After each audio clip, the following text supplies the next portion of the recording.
So before we get into the video game portion of this video, I want to give an RIP to somebody who passed away yesterday, and that is Coolio. Coolio passed away at the age of 59. He was a hip-hop artist, and I think Coolio was a lot more important to hip-hop than a lot of people give him credit for. You know, he was a hip-hop artist who did well on the billboards. He won various awards, but I think the most important thing Coolio did was he introduced a lot of white kids to rap, you know, whether it was Gangsta's Paradise being as popular as it was, or even things like the Keenan and Kel theme song on Nickelodeon. Like, Coolio was a real artist. Like, Fantastic Voyage is an awesome song. Like, I still listen to it very commonly. So RIP Coolio. It definitely sucks to see people from your childhood start to pass away, because you realize that father time gets us all. And, you know, you got to enjoy the moments that you have here on Earth. So rest in peace, Coolio. I hope you have a fantastic voyage to the pearly gates. So I'm watching AEW last night.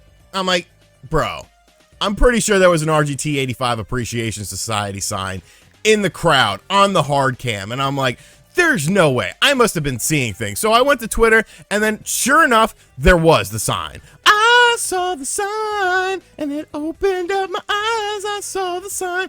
And I'm like, holy crap on a stick. What is this? Is this real life? But yeah, somebody had an RGT 85 Appreciation Society sign at the event. I did manage to locate the person.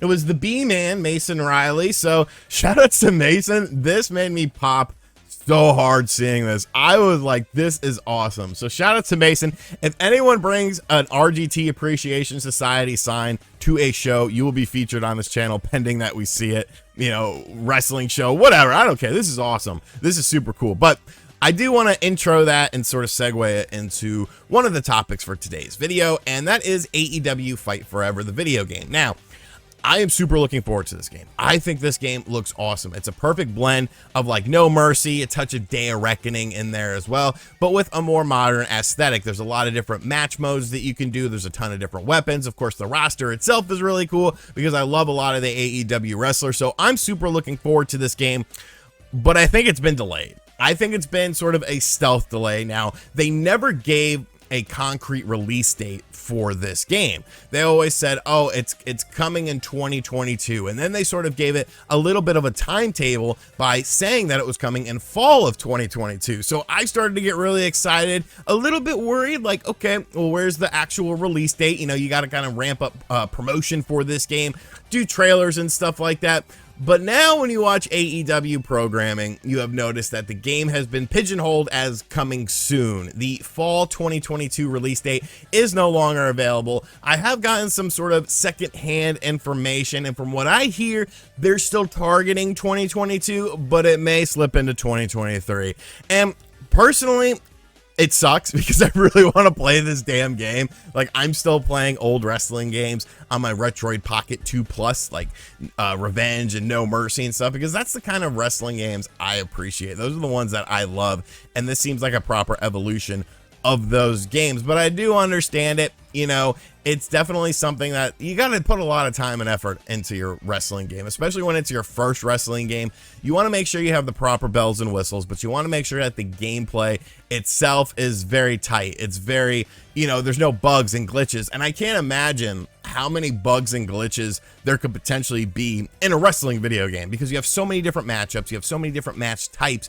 You want the game to be a complete package. You don't want a WWE 2K situation where the game comes out and on day one it's a broken mess and there's, you know, levitation and shit like that. So I completely understand what's going on with this, but I will just say, anticipate this game potentially coming out in 2023. And if that's how it has to be, if it's got to come out in the first part of the year, then that's how it has to be. This is one of my most anticipated games of this year, but it's time to sort of realize that maybe it is going to slip into 2023. Like I said, I've heard some secondhand information as well. The target is still 2022, but don't be surprised if it falls into 2023. And finally, I warned you.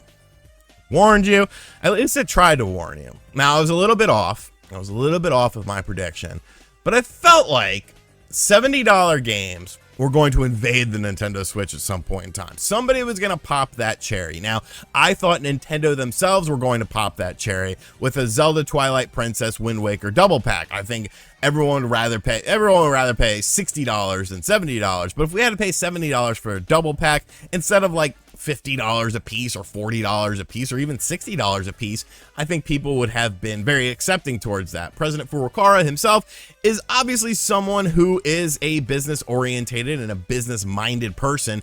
And when you see other companies doing the $70 game price point and they're still selling copies of the game, you have to start to, you know, kind of consider, well, maybe we could get away with it too. I'm looking at you, The Last of Us Part 1 remake. Great game, I'm sure, but not worth $70. However, it wasn't Nintendo. And it wasn't just a random third-party company who decided to dip their toes into the $70 Switch games. It was actually Microsoft. Now you might be saying, well, RGT, you've lost your mind. Microsoft doesn't make games for the Nintendo Switch. And I mean, technically they do. Obviously, there's been studios that Microsoft owns that have put games on the Nintendo Switch. But this one is from Bethesda, who is, of course, owned by Microsoft now. So we have to look at this with a very keen eye, because today, a surprise game hit the Nintendo Switch eShop, digital only, no physical, for $70 freaking dollars. And of course, it's Skyrim, job, because milk this game as much as you can, you know, Grand Theft Auto, what? No, it's all about Skyrim, because Skyrim is the game that we're going to milk. The Elder Scrolls V Skyrim Anniversary Edition, $70. $70. Now you can see here the digital is still $60 on the Switch. The physical is still $60 on the Switch. There has been tons of sales for this game, though. I feel like if you wanted to buy this game, you'll probably already own it. But the digital only edition of the Anniversary Edition is $70. Now, there was absolutely no lead up for this. There was no sort of run up to say, hey, you know, this is coming out. It completely dropped randomly today on the 29th on the Nintendo Switch eShop. Now, as far as the Anniversary Edition is concerned, there's like better textures, there's more DLC packs, there's fishing, essentially a lot of mods that people made or Bethesda made themselves have been included in this Anniversary Edition for the Nintendo Switch. Now, you can't download mods like you can in some of the other editions, but this has the core game, the pre-existing, and new Creation Club content, but I don't think you can actually download that content on the Switch, plus all 3 official add-ons, Dawnguard, Hearthfire, and Dragonborn. But this is $70 for freaking Skyrim, and it's like, it's here. I told you it was coming, boys. I told you. Hunker, you know, like the people in Hurricane Ian. Shout out to the people in Hurricane Ian. I hope you all are doing well. Shout out to Florida, man. My mother and actually my stepdad lives down there too. I've heard from her. I haven't heard from him. Maybe I should text him after this. But yeah, you know, hunker down just like you're doing for a hurricane, because these $70 games are going to be coming.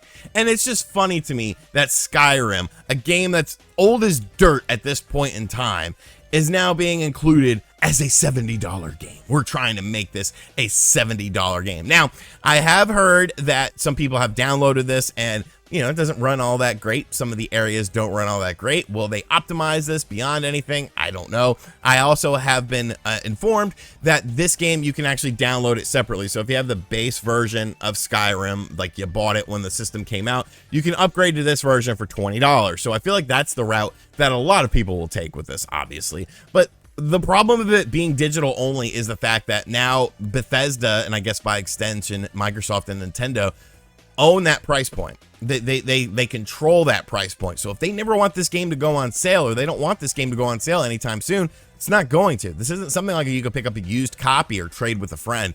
And like, that's the problem of the digital marketplace that a lot of people don't sort of, you know, take into consideration.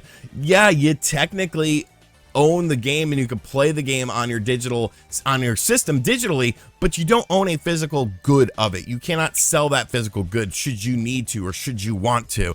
So the $20 upgrade, I don't think is necessarily that bad. It's just the principle of this being an old ass game.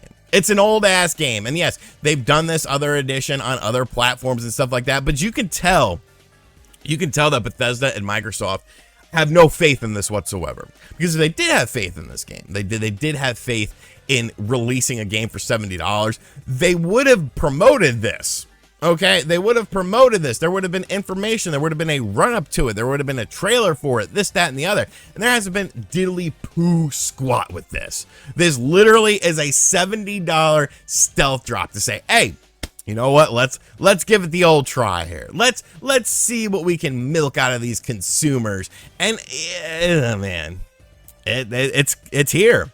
I would say it's coming, but it's here. And are other companies going to follow suit? I don't know, man. I don't know. It's a very dangerous and slippery slope. It being digital only, just like I said, the marketplace is not controlled by consumers. It's controlled by the companies, which should scare the shit out of everyone, but it doesn't, because they're just like, oh, I can sit in my underwear and buy this game, download it on my computer, and I don't have to do anything. It's like, bro, there's consequences to this stuff, man. There's consequences to this all digital age. So, yeah. Are you getting Skyrim Anniversary Edition on the Switch? I might no, I'm not gonna do it. I'm not gonna do it because Skyrim's a great game, don't get me wrong, but it's like there's other stuff to play and I don't feel like playing Skyrim. I would rather play something in my back catalog that I haven't played or I haven't completed or I haven't played in a while than just play Skyrim again. So yeah, obviously we covered a lot of ground here. Let me know your thoughts in the comments section down below. What do you think about AEW Fight Forever being potentially delayed? Like I said, don't be surprised if it happens. And the $70 Switch game madness. Is this something you're on board with? Do you think this is a good deal? Is this a good deal? Is this what you're excited for? I'm gonna go spend $70 on Skyrim. There are people that absolutely love that game. And that's the culture that Bethesda wants to buy the game. The same people that buy Grand Theft Auto 5 every freaking time it comes out are the people who buy Elder Scrolls Skyrim every time it comes out. And those are the consumers that they're trying to cater to with this potentially. Or are you like, hey, it's a little overpriced there, boys. And as always, guys, thank you for checking out this video. Once again, a huge thank you to the legend for the RGT85 Appreciation Society sign at AEW. Bring all RGT Appreciation Society signs to wrestling events. We will take over wrestling one way or another. Let me know what you think of everything in the comment section down below. And enjoy your day. RIP Coolio. Time, is a precious thing. And so we have to make the most of it while we're here. RIP Coolio. Y'all have a great day. I've lost my train of thought. Maybe I should say good morning, Mario, or what's up, gamers? RGT here. I don't know. All right. I'll catch you guys in the next video. Later.